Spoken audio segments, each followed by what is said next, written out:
kayo magdasal. Pero ngayon ay sa pagdiriwang ng banal ng misa. No?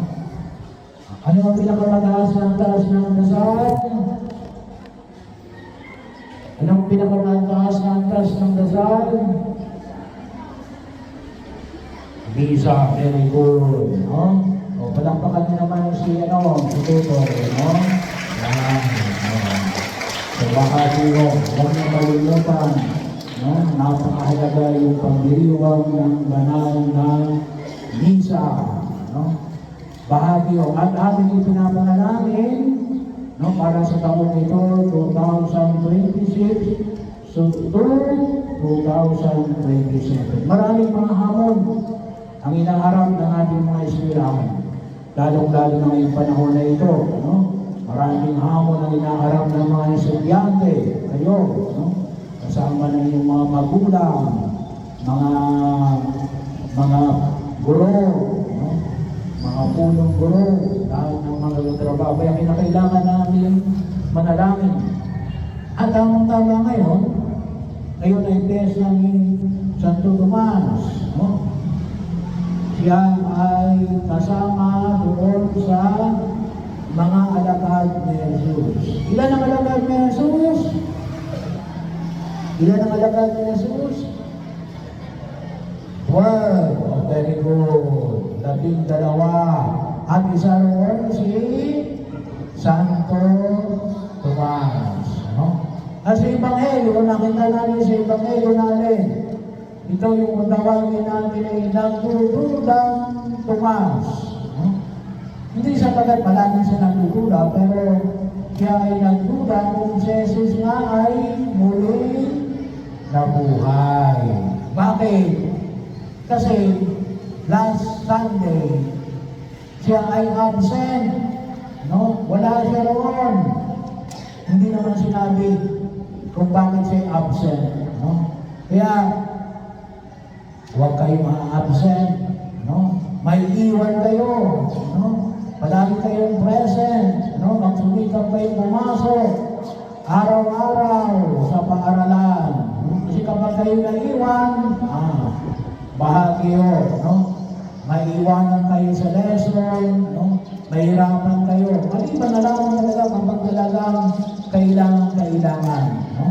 Bagaman dito, umabsent si Tomas noong linggo ng muling pagkabuhay, kailan, no, ay dahil wala siya, hindi niya nakita si Jesus. Kaya anong sabi niya? Hanggang hindi ko nakita ang mga butas sa kanyang mga kamay na pinagpakuan ng pako at ng mga sugat ng sinipak sa kanyang tagiliran.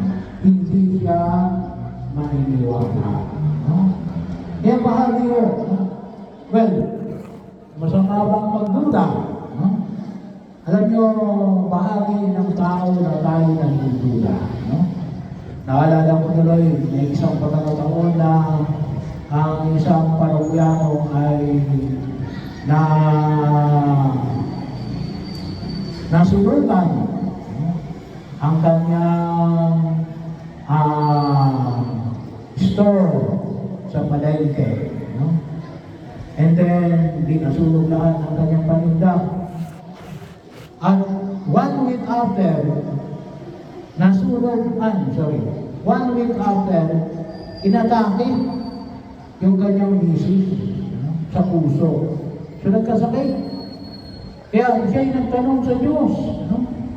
Nagtanong siya sa Diyos. Nagduda siya sa Diyos. Bakit? Sabi nga Ellen, ang tanong niya, bakit mo ako pinabayaan? No? Bahagi yun kumisan. Yun ay isang bahagi ng pagdududa. No? Kaya, pagkakataon na kung saan na kailangan namin tatagaan yung aming pagdududa. Tatagaan yung aming pananampalataya upang maalis tayo sa ating mga pagkakalinlangan at pagdududa. No? Hi!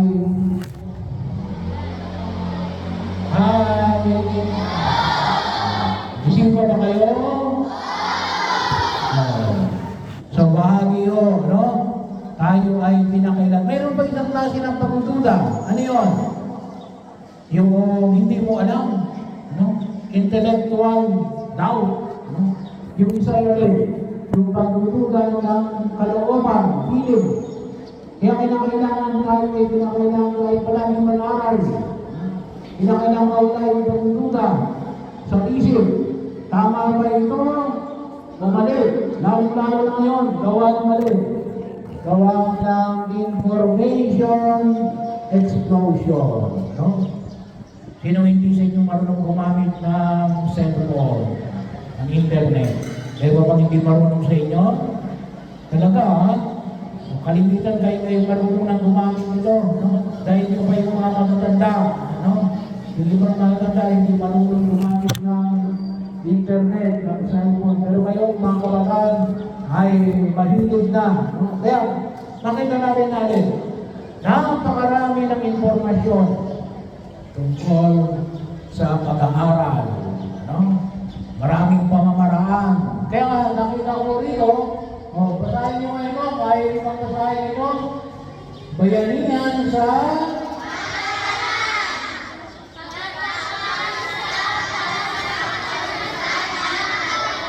kaayusan at kaalaman. No? Kaya kinakailangan mayroon tayong sapat na kaalaman. Kasi kapag wala tayong kaalaman, kaya nga, si Tomas hindi siya kagad naniwala na si Jesus ay muling nabuhay. Bakit? Absent siya.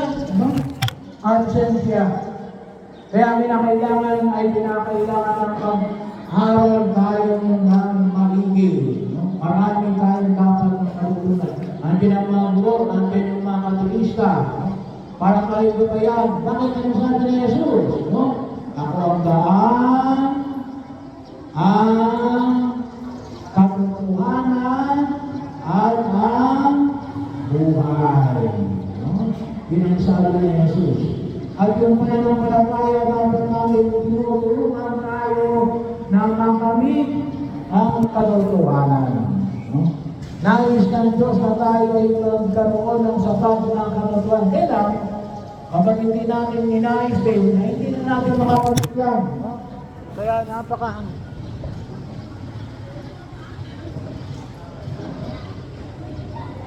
wala na. Lawbat na. Ano? Kinakailangan natin ng patuloy na pag-nililay pag-aaral. So, paano umalis yung pagdududa? Kasi bahagi yung pagdududa. Una, ay ang paanyaya natin. Kinakailangan na makita natin na tayo ay mag-aral na alisin ang pagdududa. No? Paano natin maalis yung pagdududa? Pero yun muna yung dapat. Sabi na, do not remain in doubt. Huwag kayong manatili sa pagdududa. Alamin ang katotohanan para makapag-desisyon ng maayos. Kasi kapag hindi mo alam ang katotohanan, ay hindi ka sigurado. Maaari kang tumama, maaari kang magkamali. Pero kapag ikaw tumama, ano sasabihin mo? Tiyamba lang. No? Ay hindi po pwedeng tayo ay tiyamba lang. No? Kinakailangan ay alin? Sigurado tayo. Kasi yun ang turo ng ating Panginoon. Kinakailangan siguraduhin natin. Ano pa? Palaging magdasal.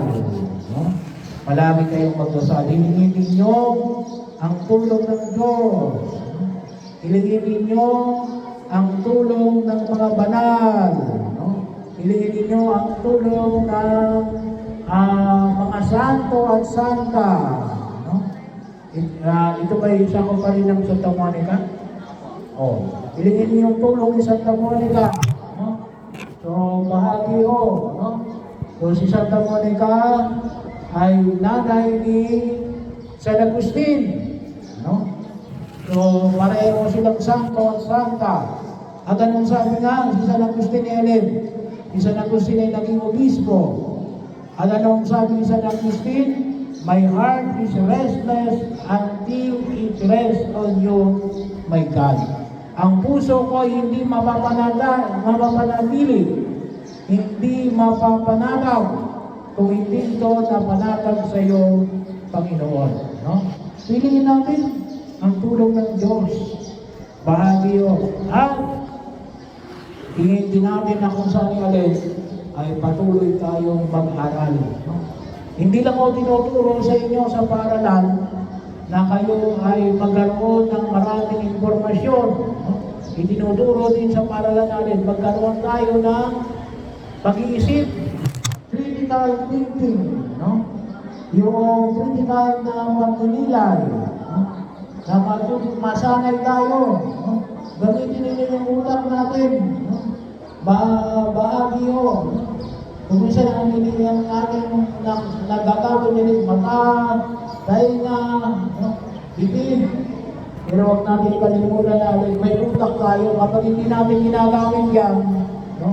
Kakalawangin yan, no? Ay sayang yung binigay ng Diyos sa atin, no? Gamitin natin ang utak natin na ipinagkaloob ng Diyos para tayo ay tunay na tumahat sa landas ng katotohanan, ang landas ng ating Panginoong Heso Kristo. At yun ay pagdasal natin, Panginoon,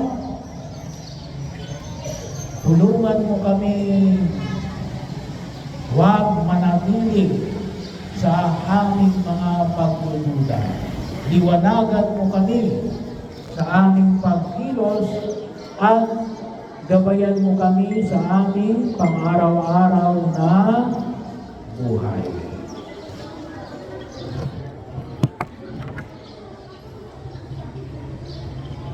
Magtayo tayo.